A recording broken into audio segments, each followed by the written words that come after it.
मध्य पूर्व में हालात एक बार फिर से गर्म हो चुके हैं। ईरान, इजराइल और अब अमेरिका भी इस पूरे मामले में खुलकर सामने आ चुका है। चलिए आपको 2 मिनट में पूरी कहानी बताते हैं। अमेरिका ने ईरान पर किया बमबारी का हमला।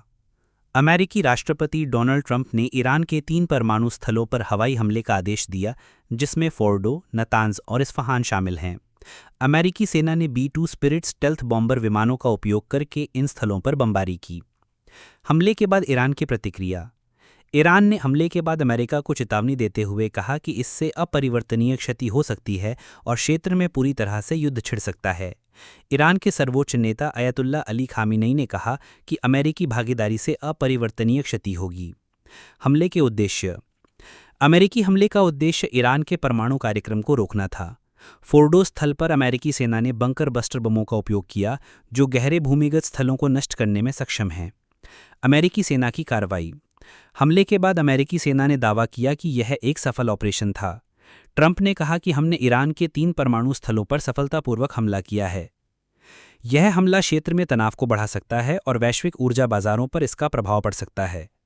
ईरान ने हमले के बाद चेतावनी दी है कि वह अमेरिकी सैन्य ठिकानों पर हमला कर सकता है, जिसमें बहरीन में अमेरिकी नौसेना के 5वें बेड़े का मुख्यालय भी शामिल है। ईरान और इजराइल के बीच तनाव कोई नई बात नहीं, लेकिन पिछले 24 घंटों में हालात और ज्यादा गंभीर हो गए हैं। इजराइल की उत्तरी सीमा पर हुए एक ड्रोन हमले के बाद अमेरिका ने जवाबी कार्रवाई करते हुए ईरान में कई अहम सैन्य ठिकानों पर हवाई हमले किए हैं। पेंटागन के मुताबिक ये हमले उन ईरानी समर्थित मिलिशिया पर किए गए जो सीरिया और पश्चिमी ईरान में अमेरिका और उसके सहयोगियों के लिए खतरा बन रही थीं। इस कदम पर दुनिया भर से मिलीजुली प्रतिक्रिया देखने को मिल रही है और अब पूर्व राष्ट्रपति डोनाल्ड ट्रंप ने भी इस पर बयान दिया है।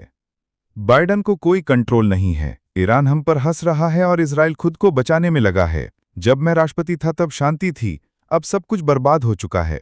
डोनाल्ड ट्रंप मिशिगन की रैली में। वहीं ईरानी सरकार ने अमेरिका के इन हमलों को युद्ध की कार्रवाई बताया है। इजराइल ने भी अपनी सीमाओं की सुरक्षा और एयर डिफेंस को और मजबूत कर दिया है। अब क्या होगा? विशेषज्ञों का मानना है कि अगर स्थिति को नहीं संभाला गया तो ये टकराव पूरे क्षेत्र में युद्ध में झोंक सकता है। हिजबुल्लाह, हमास और कई अन्य संगठन पहले से ही एक्टिव हैं और अमेरिका की सेना भी हाई अलर्ट पर है। आपका क्या कहना है? अमेरिका का ईरान पर हमला और ट्रंप का बयान, क्या ये वाकई एक बड़ा युद्ध शुरू कर सकता है? कमेंट में बताइए। वीडियो को लाइक कीजिए और सब्सक्राइब करना ना भूलें ताकि आपको हर बड़ा अपडेट तुरंत मिल सके। ऐसी ही वीडियो के लिए सब्सक्राइब करें।